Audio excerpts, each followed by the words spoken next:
Prontinho, podemos começar, Gustavo. Boa noite a todos. Começar a nossa reunião aí, que a gente está fazendo uma vez no mês. A gente atrasou uma semana aí, mas nós vamos tentar manter certinho. Na última quarta-feira, dessa vez teve pré-feriado, a gente mudou para agora. Ok, então. Hoje a gente vai falar, então, o tema vai ser prolapso de válvula mitral, basicamente falando do complexo arrítmico, né? Meu nome é Gustavo, faço parte aqui da equipe do HC, e a gente vai falar sobre esse tema que tem se tornado cada vez mais relevante, né, no ambulatório, nas discussões de casos que chegam pós-morte súbita cardíaca. Então, é um tema muito relevante atualmente, onde a gente tem evoluído cada vez mais na criação de literatura que nos baseie as condutas para essa entidade. E assim, o prolapso de válvula mitral é a doença cardíaca valvar mais comum. 2 a 3% da população geral pode ter esse diagnóstico de prolapso de válvula mitral.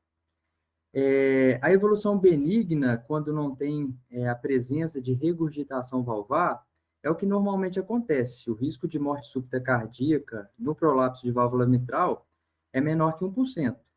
No entanto, quando a gente compara com o risco de morte súbita da população em geral, que é de 0,13%, essa patologia pode aumentar, então, o risco de acontecer uma morte súbita cardíaca em até 3 vezes. Então, a gente questiona, né, e esse questionamento vem de alguns anos, lá da década de 80, sobre a real benignidade do prolapso da válvula mitral. O que acontece? Por que foi suspeitando de que fosse um nicho diferente? O que aconteceu que justificasse a gente colocar colocar aspas, né, na benignidade do prolapso da válvula mitral? Os estudos que foram feitos em pacientes pós-mortem, pós-recuperação de morte súbita cardíaca, seja estudos histopatológicos ou de avaliação morfológica também, buscando uma etiologia para a morte súbita cardíaca, chegava a encontrar em torno de 10, 11% da presença do achado de prolapso de válvula mitral como única alteração possível para se relacionar ao evento. Isso daí aumentaria o risco, né, de até 10 vezes mais da prevalência de prolapso de válvula mitral nessa população. E aí, fora do contexto, assim, da regurgitação mitral, né, que seria uma doença valvar específica, com evolução já melhor estudada, a entidade prolapso de válvula mitral sem regurgitação mitral começou a ser vista como uma possibilidade que justificasse o aumento do risco de morte súbita nessa população. E esses estudos, então, que vem mostrando um desbalanceamento entre a prevalência do prolapso na população geral e nesses nichos específicos, pós-morte súbita cardíaca, é que fez a gente começar a estudar melhor o prolapso de válvula mitral no sentido das alterações que pudessem predizer um risco aumentado de morte súbita, de um pior prognóstico. E, mais do que isso, né, esse estudo publicado no JAMA, de 2020, coloca o panorama onde a importância desse estudo ficou ainda maior, porque se a gente for parar para pensar, a miocardiopatia hipertrófica é uma patologia onde a profilaxia primária de morte súbita cardíaca já é bem embasada, já é corriqueiro no nosso dia a dia, e a miocardiopatia hipertrófica tem uma incidência de morte súbita cardíaca em torno de 2%. E o prolapso de válvula mitral em torno de 0,3%, 0,4%, comparando com a população 0,13%. Em termos de incidência, né, o prolapso de válvula mitral, ele gera menos eventos. No entanto, a miocardiopatia hipertrófica, ela representa uma prevalência de 0,3% da população geral. Então, quando a gente vai analisar por números absolutos, o prolapso de válvula mitral poderia estar relacionado a mais eventos, inclusive, que a miocardiopatia hipertrófica. Então, isso daí demonstra para a gente a importância do estudo, né, do prolapso de válvula mitral e do entendimento, né, do que acontece nesses pacientes para nos preparar para tratá-los, para o acompanhamento mais adequado. Então, pensando nisso, né, na prevalência do prolapso de válvula mitral ser relevante, 2 a 3% da população, o risco de morte súbita nessa população está definida, é maior do que na população geral, isso gera um impacto populacional. E aí, no estudo e na tentativa de proteção dos pacientes, é que surge nosso interesse de estudar cada vez mais esse tema. E a relevância dele se tornou muito importante. É um desafio, porque você tem uma doença, né, uma entidade prevalente, que realmente o risco de morte súbita ele não é alto, mas essa prevalência cria números proporcionalmente importantes para a gente deixar de lado uma entidade dessa. Então, assim, para começar, né, vamos pelos conceitos. Havia, né, muita discussão sobre o que seria um prolapso de válvula mitral. A gente percebeu, no decorrer dos anos, muitas vezes um excesso de diagnóstico, né, por não respeitar os critérios específicos. E o prolapso de válvula mitral, ele não seria simplesmente o deslocamento de um dos folhetos, além do aparato valvar. A gente precisaria respeitar o deslocamento de um ou dois dos folhetos da válvula mitral, pelo menos 2 milímetros no plano do anel valvar, e um espessamento maior que 5 milímetros. Nesse caso, existiria duas etiologias principais, que seria a degeneração mixomatosa, que seria aqueles pacientes que têm um excesso tecidual, né, a síndrome de Balo, e uma deficiência fibroelástica, que seria, né, até o mais comum, aqueles pacientes que têm um alongamento do aparato valvar, da cordoalha tendínea, que predispõe a esse prolapso. Aqui ao lado, só para exemplificar um corte histológico do paciente que tem uma válvula mitral normal, do que tem um prolapso, com destaque para uma diferenciação entre a camada elástica e a esponjosa, né? Você vê uma diminuição da camada elástica e um aumento da camada esponjosa nesses pacientes. Falando de conceito, eu já vou me adiantar a dois deles que vão ser importantes para o entendimento do complexo arrítmico e do prolapso em si, que seria a disjunção do anel mitral e o curling, o fenômeno de curling. A disjunção do anel mitral seria uma separação sistólica entre o miocárdio ventricular e o anel mitral que suporta o folheto posterior da válvula mitral. Seria como se houvesse um deslocamento, um distanciamento entre o miocárdio ventricular, né, da parede lateral do VE, e o aparato valvar, e a válvula mitral.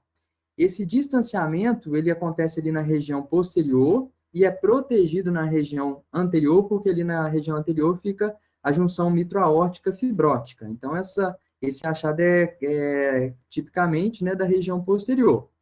Isso mantém o isolamento elétrico entre átrio e ventrículo, mas gera uma alteração mecânica no local.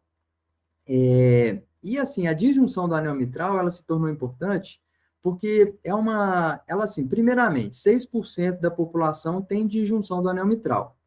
Ela não acontece apenas nos pacientes com prolapso de válvula mitral, pode acontecer isoladamente, mas nitidamente nos pacientes que têm prolapso de válvula mitral, ela também é mais prevalente e ela começou também a ser postulada como um fator que pudesse associar com uma alteração mecânica maior na região e, por isso, maior relação com eventos que pudessem gerar morte cardíaca. E o fenômeno de curling seria como se fosse uma intensificação da alteração mecânica ali da disjunção do anel mitral, porque seria como se fosse um movimento anormal desse tecido redundante adjacente a essa disjunção. Aqui, a gente poderia ver, por exemplo, nessa região você vê o prolapso da válvula mitral, da cúspide posterior, né, a distanciamento do anel valvar, mas aqui você vê uma nítida relação entre tecido muscular ventricular e o folheto posterior. Aqui não tem uma disjunção, seria um prolapso sem disjunção do anel mitral. Nesse outro corte aqui, você vê um prolapso da válvula mitral e um distanciamento entre o tecido muscular do ventrículo e o aparelho valvar, e o anel valvar. Esse distanciamento aqui a gente chama de disjunção anular. Aqui um exemplo esquemático para mostrar essa disjunção anular, né? Aqui também você percebe esse distanciamento. Nessa imagem aqui você percebe, inclusive, essa deformação, esse abaulamento na região, que seria o que a gente chama de curling. Aqui nessa região, é um vídeo, eu vou passar aqui, vocês vão conseguir perceber quando acontecer a sístole ventricular, o abaulamento da região da disjunção, que é o fenômeno de curling. Nessa percepção aqui, forma como se fosse uma corcova, né? Ó. Esse aqui é um fenômeno de curling, que foi também um achado que cada vez vem se tornando mais importante a pesquisa nesses pacientes, por motivos que a gente vai conversar durante a apresentação. Mas, enfim, por que o prolapso da válvula mitral poderia gerar alterações que justificassem o aumento de morte súbita nos pacientes? Existem processos, esses processos eles estão interrelacionados, dependem um do outro, que seria um processo mecânico, um processo elétrico e um processo degenerativo e cicatricial.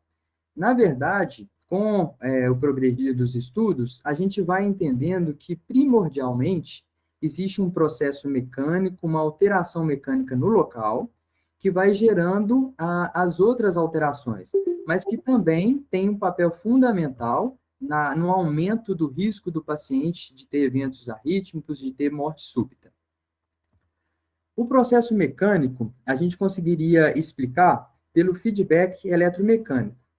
Isso é um entendimento fisiopatológico na eletrofisiologia, de que a deformidade mecânica do miocárdio, ela, por estresse mecânico no local, ela poderia gerar alterações dos parâmetros eletrofisiológicos, desde a diminuição da duração do potencial de ação, diminuição do potencial diastólico de repouso, alteração da amplitude máxima do potencial de ação, o surgimento de pós-potenciais, né, das extrasístoles originadas desse miocárdio que está sob estresse mecânico. E o prolapso de válvula mitral, a disjunção anular, o fenômeno de curling, tudo isso é uma representação de alterações mecânicas locais e poderiam, então, estar por trás de todo o desenvolvimento do processo arritmogênico que gera o pior prognóstico dos pacientes. Quando a gente vai falar, então, da instabilidade elétrica que existe no local, é importante porque a gente diferencia os pacientes. Os pacientes que a gente está estudando aqui, na maioria das vezes, eles podem nos mostrar indícios que diferenciam nos pacientes de maior e menor malignidade. E a presença da arritmia ventricular, ela deve ser classificada, né, em leve, moderada ou grave, e a partir de então você consegue compreender melhor o seu paciente. A gente consideraria leve o paciente que tem exercícios ventriculares que vêm da região ali do aparato valvar, com morfologia de BRD, em mais de 5%, moderado quando tem uma TVNS, ou mesmo uma TV, né, na frequência de 120 a 179, e a arritmia severa, aquela que tem TV acima de 180 batimentos por minuto, ou história de FV, TV sustentada. Essa diferenciação é importante, porque mesmo nos pacientes que não têm o prolapso de válvula mitral, a presença da arritmia ventricular e a sua severidade, ela se associa com pior prognóstico. E aqui no prolapso de válvula mitral, isso não é diferente, isso tem que ser pesquisado e isso é muito relevante. Eu queria mostrar esse estudo para exemplificar isso que eu estou falando, que é um estudo publicado no JACC em 2020, onde os pacientes que tinham prolapso de válvula mitral, eles eram divididos em grupos sem a presença de arritmia significativa, com a arritmia leve, né, moderada ou grave. E era pesquisado nesses pacientes, né, o risco de morte, né, a mortalidade, e desfechos combinados de morte, choques de CDI e ablação de TV. e foi visto nitidamente uma relação direta entre um aumento da gravidade da arritmia ventricular e o maior risco da mortalidade, por exemplo, demonstrando para a gente que a gente consegue filtrar, a gente consegue deixar mais específico a avaliação da arritmia ventricular nesses pacientes. E aqui, nesse quadro que ainda desse estudo, a gente consegue ver realmente que a arritmia ventricular severa, ela aumentava em até 3 vezes o risco de morte do paciente. Então, isso é muito relevante na hora que você está avaliando seu paciente, na hora que você está buscando esses fatores que a gente vai discutir aqui, que vão separando um paciente do outro. E o processo degenerativo e cicatricial, o que acontece? O achado de fibrose, ele é até comum, né, em quem tem prolapso de válvula mitral. Inclusive, em localizações específicas, principalmente ali na parede inferior-lateral-basal do ventrículo esquerdo, no músculo papilar posterior, justamente nessa região onde está acontecendo toda essa alteração mecânica. Nós conseguimos, né, relacionar a fibrose com arritmia, né, ventricular, por conta de fenômenos de reentrada, por conta de surgimento de pós-potenciais, gatilhos, isso tudo a gente entende. E aí, seria muito lógico a gente pensar que a fibrose, né, poderia ter relação com a arritmia ventricular nesses pacientes. No entanto, a gente não pode, como muitas vezes em cardiopatias estruturais a gente busca, pensar que a necessidade de fibrose existe para que haja um fenômeno arrítmico. Na verdade, muitos eventos acontecem em pacientes que nem mesmo têm fibrose.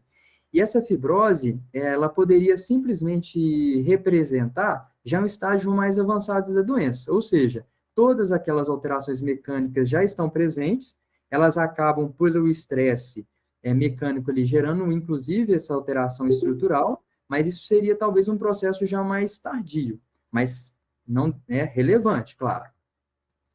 Esse estudo aqui também, que foi publicado no JACC em 2018, ele é interessante para a gente avaliar essa questão da fibrose nos pacientes com prolapso de válvula mitral. Ele pegou os pacientes, né, que tinham regurgitação mitral, excluído fatores secundários que pudessem influenciar na análise e dividiu esses pacientes em pacientes que tinham prolapso e que não tinham prolapso de válvula mitral. E aí foi nitidamente aqui em azul, eram os pacientes com prolapso de válvula mitral, em vermelho os outros, foi nitidamente percebido uma preponderância de fibrose na região inferior-lateral basal dos pacientes, mais na região basal, menos na média e sem fibrose na região apical. Nos outros pacientes, não havia assim, um respeito anatômico por surgimento de fibrose e nem era tão relevante a presença dela como no prolapso de válvula mitral. Então, essa evolução cicatricial é esperada nesses pacientes, pode acontecer. E aí, quando a gente vai analisar essas tabelas, fica nítido para a gente a diferença em azul quem tem prolapso e vermelho quem não tem prolapso, que mesmo nos pacientes que não tinham uma fração regurgitante importante, ou seja, aqueles que não tinham uma regurgitação mitral relevante, eles tinham fibrose documentada nos exames, e mesmo com o passar, né, com o aumento da fração regurgitante, né, aumentando a severidade da regurgitação mitral, mesmo assim, os grupos tinham diferença entre si na presença de fibrose, que era caracteristicamente maior nos pacientes com prolapso de válvula mitral. Ok, a gente então tem esses mecanismos por trás do envolvimento arrítmico desses pacientes, mas a gente precisa começar a separar, né, os pacientes. Como eu disse, a arritmia ventricular seria um primeiro fenótipo para a gente do paciente que você tem que olhar de forma diferente. Aquele paciente que já tem mecanismos que mostram para você que existe alteração elétrica naquele local. Então, surge o conceito do prolapso de válvula mitral arrítmico, que seria aquele paciente que tivesse o diagnóstico de prolapso de válvula mitral, com ou sem a disjunção anular, e que tivesse arritmia ventricular, seja pela frequência, né, mais que 5% de extracístoles ventriculares, ou pela complexidade, presença de TVNS, TV, FV, excluído fatores outros que justificassem a arritmia. E aí, isso era importante porque, a partir desse momento, a gente poderia buscar, de uma forma mais enfática, uma estratificação de risco dos pacientes, para a gente conseguir proteger quem realmente precisa ser protegido. No entanto, a estratificação de risco aqui, por tudo que a gente vem discutindo, é muito difícil, porque a manifestação é muito heterogênea. A gente lida com prevalência de diagnóstico, né, anatômico, e baixa evolução para morte súbita cardíaca. Então, o desenvolvimento de estudos prospectivos, por exemplo, é uma limitação, e isso vai limitando a gente a criar literatura que corrobore todo o nosso entendimento da entidade. Mas isso daí não quer dizer que a gente tem que classificar o prolapso de válvula mitral como um coração. A gente não deveria classificá-lo como um coração estruturalmente normal, principalmente quando existe fibrose. E a arritmia ventricular presente no prolapso de válvula mitral, ela também não deveria ser classificada como idiopática ou benigna, até que você faça uma avaliação mais completa. Nesse sentido, o que a gente tem para fazer para esses pacientes são propedêuticas que visam buscar fatores que estão relacionados a um pior desfecho. Isso vai desde a pesquisa da história clínica, do eletro, do ecocardiograma, do Holter, e evoluindo também para ressonância e monitor de evento em casos específicos. Então, assim, para falar do que você encontra em cada um desses parâmetros que possa gerar uma preocupação maior, que possa diferenciar a classificação desse paciente, quando a gente vai falar da história clínica, os sintomas mais comuns seriam palpitações, síncope. Só que esses sintomas, principalmente palpitações, eles não têm relação muito clara com aumento do risco, com piora de prognóstico dos pacientes. A síncope, ela também é questionável, no entanto, ela poderia ser a manifestação inicial de um evento arrítmico. Então, ela tem, inclusive, relação com a arritmia mais severa. Os pacientes que têm arritmia mais severa, eles têm uma tendência maior de ter a síncope. Só que isso daí também é algo que tem que ser visto com bastante cautela, porque síncope é um sintoma prevalente na população geral, e a gente tem que ter um completo discernimento disso para a gente também não acreditar que toda síncope seja arrítmica nessa população. A importância de avaliação de fatores familiares, fatores genéticos, está principalmente porque existem algumas síndromes, síndrome de Marfan, Ehlers-Danlos, que aumentam a proporção de prolapso de válvula mitral. E aí seria mais uma pesquisa genética nesse intuito, e menos por relacionar uma alteração, uma herança genética que pudesse justificar pior prognóstico ou relacionar o diagnóstico do prolapso. Então, como eu disse, a história clínica, muitas vezes, ela mais seria ela gera um pouco de dúvida, e a gente tem poucos estudos que relacionam o impacto realmente relevante no desfecho. O eletrocardiograma, aí a gente vai começar a entrar nas discussões de manifestações que podem, na verdade, ser representação todas do fenômeno de alteração mecânica local ali. Então, muitas vezes, os estudos vão acumulando fatores de risco, a alteração do elétron é um fator de risco, a disjunção no lar é um fator de risco, mas aquilo ali poderia só simplesmente estar representando a mesma coisa. Mas, sim, o eletrocardiograma tem alterações que se relacionam à severidade de arritmia ventricular, que é a inversão da onda T, principalmente na parede inferior e na parede lateral, porque é justamente nesse local onde está havendo um estresse mecânico, alterações de repolarização, que justifiquem esse achado.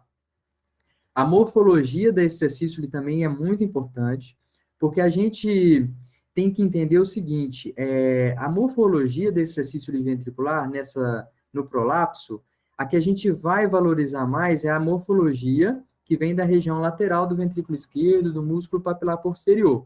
Então, o sinal mais clássico, assim, é a extracístole com morfologia de BRD. Essa população, como uma população geral, também pode manifestar extracístoles de vias de saída de VD, vias de saída de VE, de forma, né, pode acontecer, comum. Só que essas extracístoles, elas não conseguiriam estar relacionadas com esse complexo arrítmico em si, porque a gente não teria como relacionar essa surgimento da extracístole com aquela alteração mecânica. E também existem outros achados, né, achados de eletro, de prolongamento de intervalo QT, QRS fragmentado, que poderiam também ser mais comuns nesses pacientes. O Holter é um exame muito importante, porque o Holter, ele vai avaliar a densidade, complexidade da arritmia ventricular, e aí a gente consegue diferenciar de uma forma mais clara os pacientes. O achado de arritmia ventricular, ele é até comum, né, no prolapso, mas normalmente a gente vê a forma leve, a forma moderada. A forma grave, como a gente conversou, ela representa menos de 10% dos casos, mas ela aumenta em até 3 vezes o risco de morte. Então, esse exame é muito importante. Importante até no fato de que, se houver uma dissociação clínica com o Holter de 24 horas, a gente poderia até lançar a mão do Holter de 7 dias para a gente ter uma real avaliação da complexidade, da densidade da arritmia ventricular. Seria uma forma da gente conseguir progredir um pouco mais nessa avaliação. O ecocardiograma é também essencial, tanto para o diagnóstico, né, mas principalmente, primeiramente, né, para avaliar se existe regurgitação mitral. A presença de regurgitação mitral acrescenta risco para o paciente, que vai além da alteração mecânica. A regurgitação mitral, ela seria essa disfunção valvar, por si só, tem relação com o pior prognóstico. A partir de uma fração de regurgitação de 20 ml, por exemplo, já aumenta o risco de morte do paciente. Para quadros mais severos, com 60 ml, por exemplo, isso aumenta muito. Então, essa entidade, quando é associada à regurgitação mitral, os pacientes são diferentes. Eles têm a alteração mecânica do prolapso e, acrescido a isso, já tem essa alteração funcional da válvula, que pode culminar com disfunção ventricular e todas as implicações que uma disfunção valvar pode ter. Então, esse paciente tem acréscimo de risco. É um paciente diferente. Mas tem um nicho, né, dos pacientes que não têm regurgitação mitral. E aí, alguns achados do eco, os estudos vão mostrando para a gente que podem sim ter relação com pior desfecho. Por exemplo, o prolapso de ambas as cúspides. É uma discussão que existe, alguns estudos relacionam, outros não, assim como a presença da disjunção anular e desse fenômeno de Curley. Então, todos esses pontos vão tendo que ser vistos nos exames, para a gente fazer um agregado de achados e depois decidir se esse paciente é um paciente mais grave ou não. A ressonância, assim como o eco, para diagnóstico e para esses achados anatômicos de disjunção e Curley, ela vai ser utilizada, e além disso a gente vai ter esse acréscimo de análise, que é o realce tardio-gadolínio, a fibrose, e principalmente a localização dessa fibrose para correlacionar com a progressão da doença. Então, a ressonância, ela veio como um exame importante para a avaliação desses pacientes, porque ela agrega informação para a gente. O estudo eletrofisiológico, na verdade, assim, quando a gente vai fazer um estudo eletrofisiológico, num protocolo de estimulação habitual, a gente, quando induz, por exemplo, uma TV polimórfica, uma FV, uma TV polimórfica, isso é um achado inespecífico. E aí, eu quis trazer aqui para vocês só uma exemplificação de uma revisão sistemática, onde eles fizeram estudo eletrofisiológico de 22 pacientes que tinham tido morte súbita cardíaca e tinham prolapso de válvula mitral como a única patologia que pudesse justificar o que aconteceu. E nesse caso, apenas 5% dos pacientes foi induzido uma taquicardia ventricular monomórfica sustentada, que seria um achado mais específico, que seria aquele achado que a gente interpreta como algo reprodutível, como algo estável, que poderia acontecer novamente por conta de uma fibrose, algo nesse sentido. TV não sustentada, 23%, FV, 18%, e não indutibilidade, 55%. Só para exemplificar para vocês que, nesses casos, o estudo eletrofisiológico, ele não é um exame que vai nos agregar muitas informações. Ele, muitas vezes, pode até acontecer naquele paciente que chega recuperado de morte súbita cardíaca, uma FV idiopática, onde a gente vai buscar fatores que possam ser relacionados a fatores reversíveis, inclusive, que podem justificar o evento arrítmico. Mas a pesquisa, a estratificação do prolapso com estudo eletrofisiológico, ela não é indicada. Aí, para a gente entender, então, depois que a gente foi vendo esses fatores que estão relacionados a uma evolução pior dos pacientes, esse estudo que foi publicado recentemente, no JACC em 2024, ele busca avaliar os determinantes da arritmia ventricular em quem tem prolapso de válvula mitral. Ele foi desenhado com uma amostra de 108 pacientes, onde eles foram divididos em 2 grupos, o grupo com arritmia, que era um grupo que tinha extrasístoles ventriculares mais que 100 em 24 horas, era até um valor baixo, né, se a gente for pensar, com morfologia de BRD, né, mostrando que vinha do ventrículo esquerdo, e com QRS alargado, ou também a presença dessas extrasístoles na forma de pares, triplets, TVNS. Então, esse era o grupo arritmia e o grupo que não tinha essas manifestações no Holter. Dentro do grupo arritmia, eles ainda classificaram aqueles de arritmia severa, que eram os pacientes que tinham TV com frequência maior que 180 batimentos por minuto. E aí, o que eles encontraram? Eles encontraram a associação, por exemplo, do realce tardio, o gadolínio, eles relacionaram diretamente com o surgimento dessas arritmias ventriculares, mais presente no grupo da arritmia ventricular, relacionado diretamente com a presença dessas arritmias. O fenômeno de Curling também foi relacionado diretamente com o fenômeno da arritmia e também indiretamente. Já a disjunção anular, ela foi relacionada à arritmia ventricular de forma indireta, na presença de fibrose. Esse estudo foi interessante para mostrar para a gente fatores, né, que pudessem realmente demonstrar para a gente o que a gente tem que valorizar nesses exames, né? E mais do que isso, ele conseguiu mostrar que pacientes, esse quadro aqui, ele divide um pouco melhor nos pacientes que tinham arritmia severa, dos pacientes que não tinham arritmia severa. E aí o que foi interessante foi ele demonstrar que, por exemplo, a presença da disjunção anular, ela por si só, ela era importante para mostrar de forma indireta aumento a presença da arritmia. Só que a magnitude da disjunção anular, ela também foi relevante. Os pacientes que tinham arritmia severa tinham disjunção anular em torno de 7 milímetros, enquanto os outros 4,6 milímetros. Desculpa, aqui, 6 milímetros. Existia uma diferença entre os grupos. Assim como o Curling, também era mais a proporção de presença de Curling severo, que era esse com mais de 3,5 milímetros, era maior, 74%, nos pacientes que tinham arritmia severa.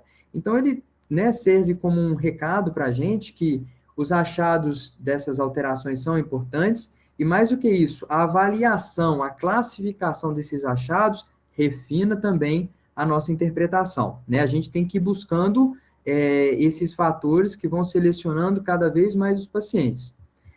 Só que aí é isso, né? A gente tem achado de eletro, a gente tem achado de eco, disjunção anular, fibrose na ressonância, a disjunção anular tem Curling, não tem Curling, quais desses achados vão ser, vai ser mais importante para definir o paciente de pior prognóstico? Não existe. Não existe um achado que vai classificar esse paciente em pior prognóstico, não existe uma conjunção de achado que vai ser irrefutavelmente definidor de pior prognóstico.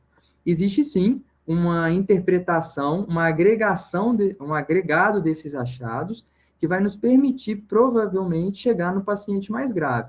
Então, essa briga aí, né, entre quem é o culpado pelo pior prognóstico, a gente não deve ver dessa forma, a gente deve ver, sim, como um acréscimo de valores entre os achados. E aí, o consenso da sociedade europeia, ela busca avaliar as indicações de CDI nesses pacientes. E aí, por exemplo, ela coloca, né, nesse prolapso de válvula mitral arrítmico, quando você tem a documentação de uma FV, de uma TV instável, seria uma profilaxia secundária, então o CDI estaria indicado, o paciente deveria receber. Nos pacientes que não têm um evento prévio, naqueles que têm fração de ejeção menor que 35%, apesar do tratamento otimizado, eles teriam indicação. Não é esse o paciente que a gente vai ter dúvida. O que a gente vai ter dúvida é o paciente com fração de ejeção normal, o paciente que não está tendo essa indicação clássica. E aí, nesses pacientes que têm síncope ou uma TV sustentada que vem da região do anel mitral, desse aparato valvar mitral, esses pacientes também poderiam, né, receber. Seria razoável eles receber o CDI. E os pacientes também que tinham uma história de síncope inexplicada com TVNS, que vem dessa região do anel mitral, é um paciente diferenciado. Esse paciente também você tem que preocupar mais, ele poderia receber um CDI. Nos outros pacientes, ou seja, aqui você vê uma valorização da arritmia complexa, né, da TVNS, da TV sustentada, da síncope para indicar. Mas nos pacientes que não tinham esses sintomas, existem algumas manifestações fenotípicas, que foram todos esses achados que a gente discutiu em aula, que eles, né, devem ser valorizados para a gente criar consciência do tipo de paciente que a gente está conduzindo, e aí avaliar se realmente ele teria alguma indicação de dispositivo. Aí ele até tenta fazer de uma forma mais organizada essa avaliação. Aí ele coloca mais à direita aqui os pacientes de alto risco, né? Os pacientes que tiveram um evento, ou seja, profilaxia secundária, onde a indicação de CDI é mais clara, e os outros pacientes.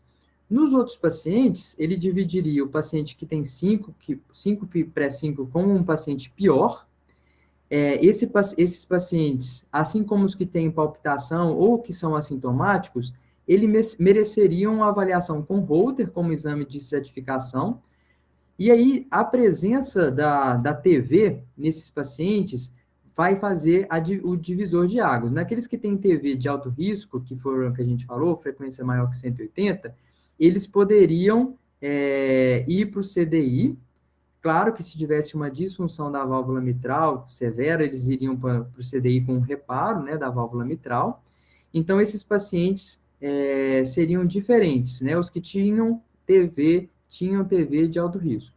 Nos pacientes que não têm TV de alto risco, mas, né, ou seja, tiveram uma TV, a gente poderia lançar a mão do Looper para o diagnóstico de uma arritmia de alto risco que justificasse, né, a gente precisar de protegê-lo com CDI.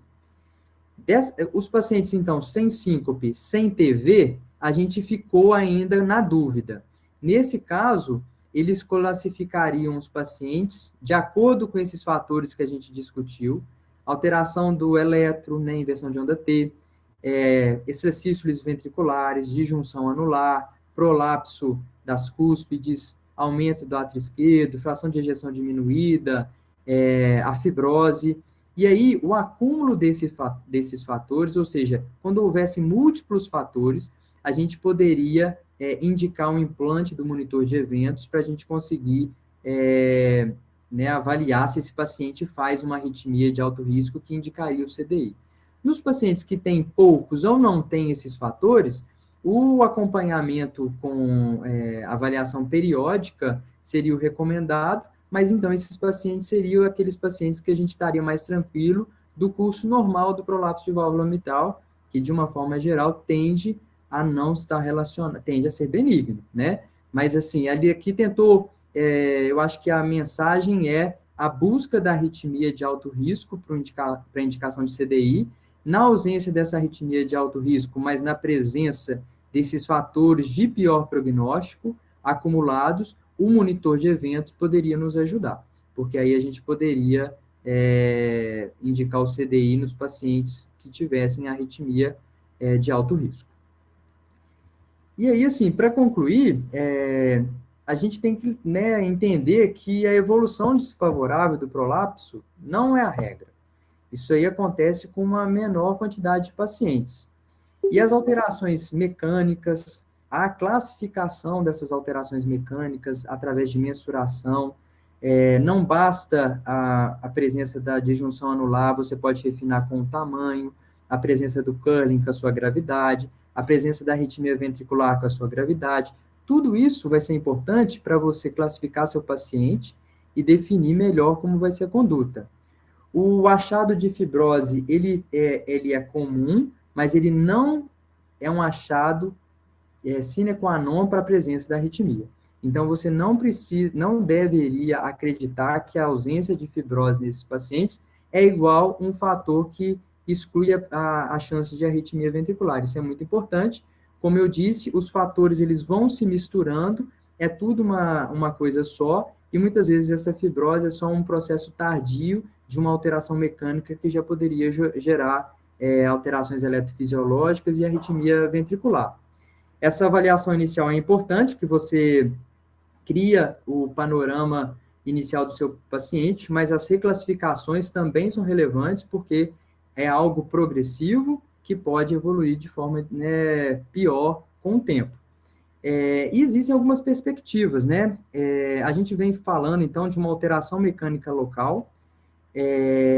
Então, será que a correção desse aparato valvar não seria suficiente para tirar o estresse mecânico dali e aí não desencadear toda essa série de eventos que gerariam arritmias ventriculares e morte súbita? Isso é uma dúvida que existe. Claro que você não vai indicar uma troca valvar no paciente que tem apenas o prolapso de válvula mitral, mas naqueles pacientes que já têm uma regurgitação mitral importante, por exemplo, sem critérios clássicos de cirurgia, a presença do prolapso de válvula mitral poderia ser um fator que muda a conduta. Assim como já se discute, inclusive, na regurgitação moderada e prolapso de válvula mitral, uma antecipação cirúrgica para correção do aparato, né, correção do aparato valvar, e por isso a prevenção de desfecho desfavorável de ambas as partes, disfunção valvar e alterações mecânicas e elétricas pelo prolapso. Então, nesse ponto pode acontecer evolução, e eu acho que cada vez mais a gente vai criando informações, essas informações estão sendo direcionadas mais para uma alteração mecânica inicial que degenera para as outras alterações, e com o tempo, provavelmente, a gente pode evoluir para, como na miocardiopatia hipertrófica, com critérios mais robustos e objetivos para a gente indicar proteção nos pacientes que realmente precisam. Repetindo, é uma doença prevalente, com risco de morte súbita pequena, mas que pela sua prevalência tornou a entidade muito importante do estudo.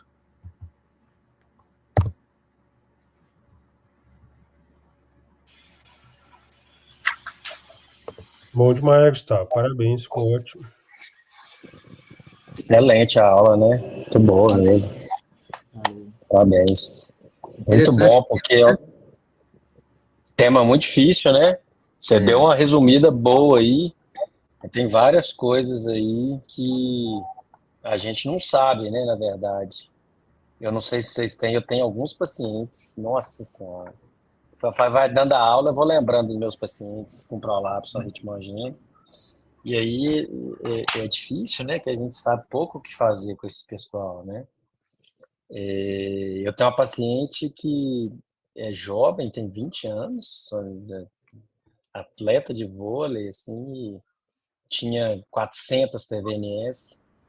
A gente foi para ablação, tinha 40 mil extracístoles, foi para ablação, polimórficas, a gente queimou ali no anel valvar, queimou no papilar, e ela saiu de 40 mil para 2 mil extracístoles e 0 TVNS. A gente acha bom demais, né? Mas será que isso diminui o risco de verdade dessa paciente, né? Paciente jovem, são quadros muito difíceis, né? Luiz acabou de me encaminhar um paciente para fazer estudo eletrofisiológico. Eu até falei com ele, não, evidência zero, né? Mas nem sabia que na verdade até tem evidência contra, né, Gustavinho? por conta do prolapso em si mesmo, né, o que a gente vê, assim, né, do estudo, que realmente você fica, às vezes, com achados inespecíficos, né? Então, essa avaliação toda prévia aí é importante. Eu achei que foi interessante o entendimento, assim, parece que essa alteração mecânica é o mais importante ser pesquisado. E aí, quando o paciente começa a manifestar essas arritmias ventriculares, isso já vai mostrando para a gente que a alteração mecânica já gera alterações elétricas. E aí parece que é a evolução que, né, justificaria o desenvolvimento de arritmia mais complexa. Então, por exemplo, esse caso aí, realmente, até naquele fluxograma lá, tem falando da ablação. A ablação, eles indicam muito nos pacientes que colocaram CDI e estão tendo arritmia. E aí, nesse paciente que não tem CDI, tem arritmia ventricular, é um paciente que a ablação, nesse caso aí, eu acho que até por questão de proporção de densidade arrítmica, pode ajudar o paciente, mas provavelmente ele ainda é um paciente sobre maior risco, né? Não é um paciente que a gente consegue olhar tranquilo para ele, né? Ele ficou com menos de 5% sem ter VNS, mas ele já teve uma alteração, talvez, mecânica, se é a arritmia mesmo desse aparato valvar, que gera, né, pensa nessa instabilidade elétrica, né? Só pela densidade a gente já fica incomodado, né? Mas realmente isso é uma coisa. Você leu alguma coisa sobre, Gustavo, minha pergunta, você leu alguma coisa sobre aquele sinal de Pickelhaube, eu não sei como é que fala, O eco, né? O Doppler, né, do anel mitral, não é isso? Isso. Ele tem a relação com o strain, que realmente eu li, como também mais um preditor, né, de pior prognóstico, sim. Eu não coloquei ele na parte do eco, mas realmente tem também esse achado. Isso que eu ia te perguntar, ele é preditor também, não é? De pior prognóstico. É isso que eu falei. Na hora que a gente vai lendo os estudos, a gente começa a parecer assim que a gente está falando dos achados que representam tudo a mesma coisa. Então, assim, uma alteração de strain ali daquela região justificaria, por exemplo, o achado do eletro, justificaria mais pós-potenciais tardios e as extrasístoles. Então, a gente começa a falar que as coisas têm mais prevalente, por isso tem relação com o desfecho desfavorável, mas parece que está falando da mesma coisa sempre, né? Então, a gente, às vezes, fica acumulando fatores justamente para tentar não estar falando da mesma coisa, eu acredito.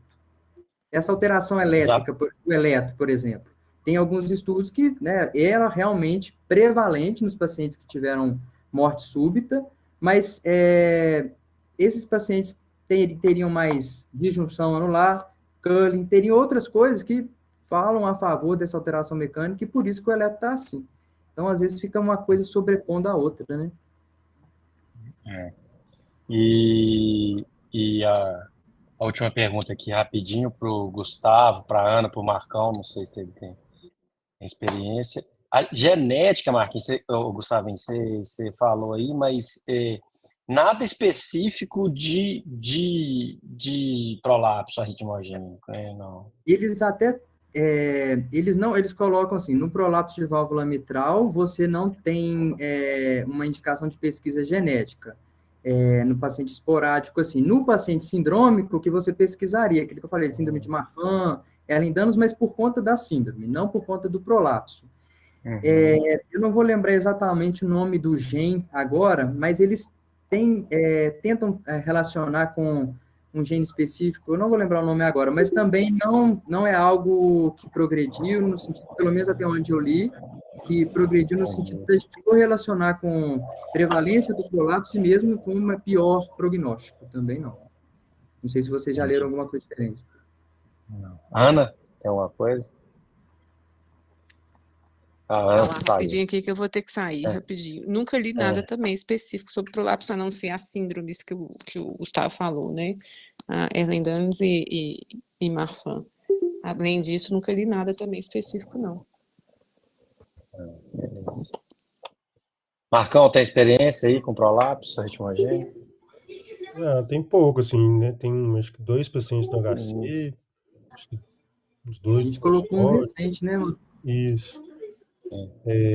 A gente fez no HC lá e tinha até esse sinal aí histomática, não é tão difícil de achar o sinal, você tem que só pedir o exame específico, é transtorácico mesmo, não sei se transesofágico, eu achei que tinha que ser transesofágico, mas o pessoal da HC falou que não, é transtorácico, dá para fazer mesmo, só para a gente pedir mesmo avaliação de prolapso maligno ou de prolapso arrítmico, que aí eles fazem essa avaliação aí para a gente.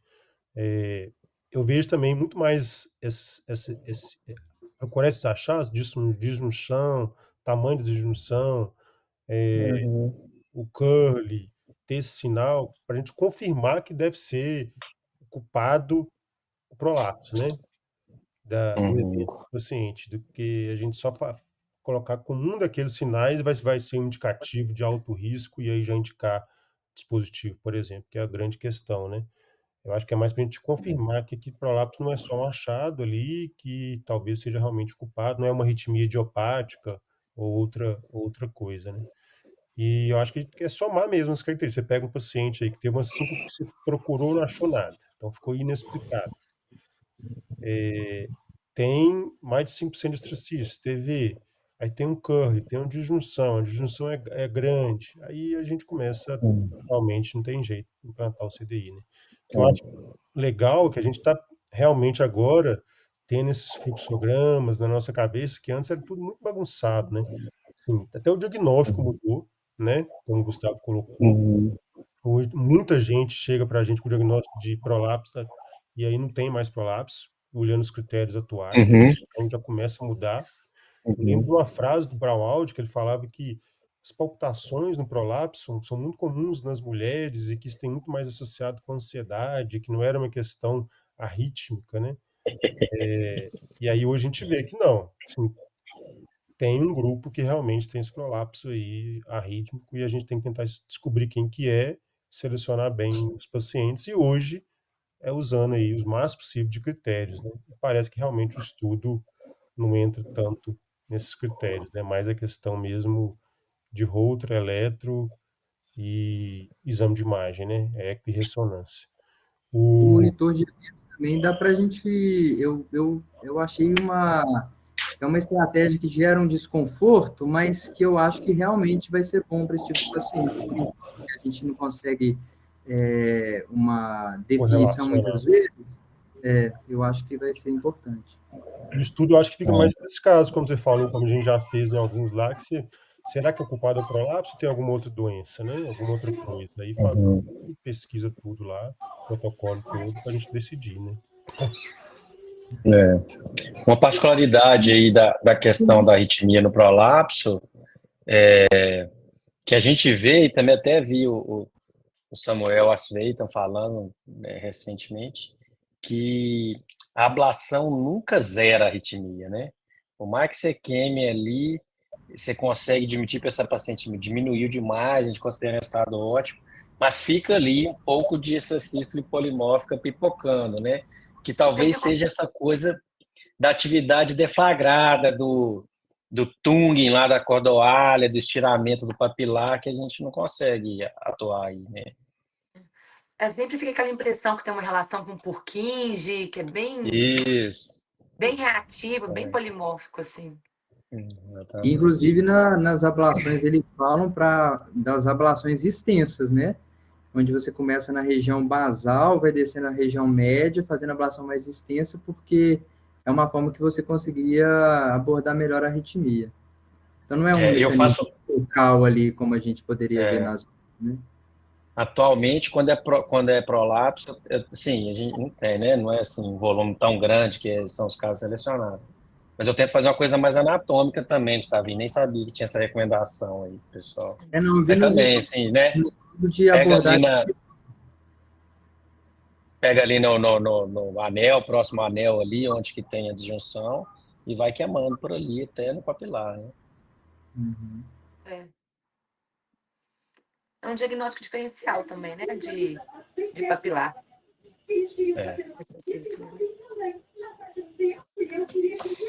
Beleza. Isso aí que excelente, parabéns, viu, Gustavo? Excelente apresentação, realmente conseguiu condensar as informações mais importantes, mas que o Marcão pontuou, realmente isso aí que eu que eu já tinha lido antes, eu pensei que realmente fossem critérios que fossem ser agregados.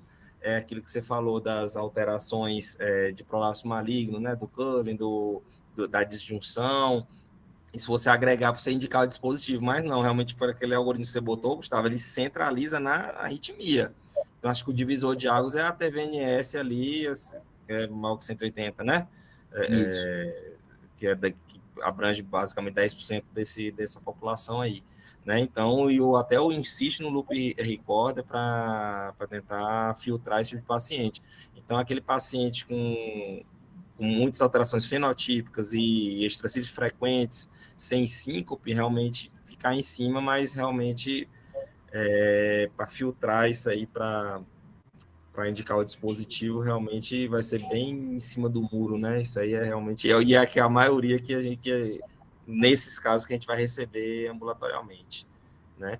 E o que eu tinha entendido a respeito do teste genético, eu preciso de um teste genético negativo para fechar esse diagnóstico? Não necessariamente isso.